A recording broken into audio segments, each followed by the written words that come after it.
All right, well, lawmakers in Congress have until Thursday to reach a deal on funding the government. Democrats on the defensive after the last shutdown 2 weeks ago.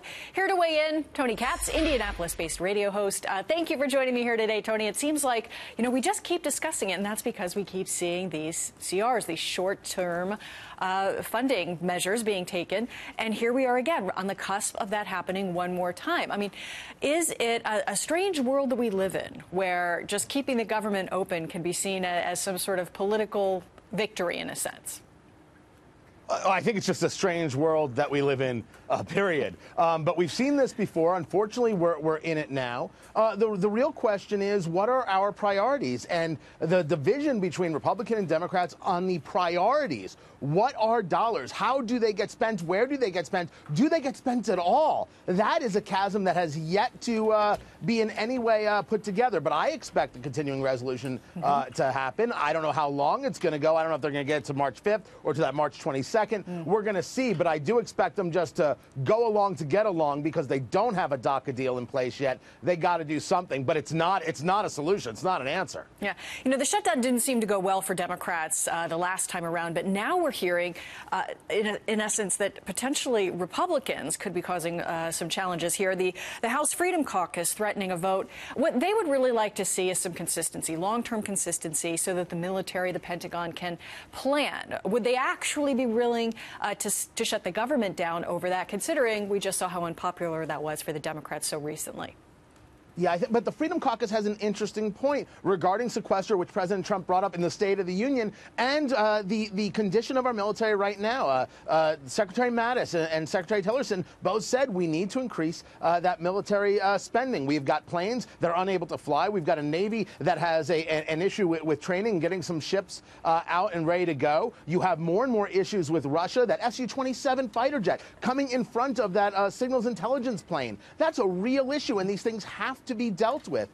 So the sequester conversation for President Trump is part of it, but their conversation is we can't go about halfway doing a military in a world of more and more threats. We have to be consistent, and we have to be that much better than the rest, not just a little bit, that much. I don't think they're going to not do a continuing resolution because of it, though. It's funny to hear you talk about the State of the Union. It seems so long ago. It was just last week. The president, point after point after point, talking about his priorities, and also, of course, that has to do with money and spending and where the priorities go from here. He's headed back out to the heartland, hitting Ohio. He's continuing to sell, his vision and where he thinks money should go. What are people out there in the heartland where you are saying about the president, the State of the Union, where money should be going in the next year and the years to come? Well, I think that the real subject, the State of the Union was indeed that long ago in the world of the 24-hour cycle. My goodness, great, it might have been another decade.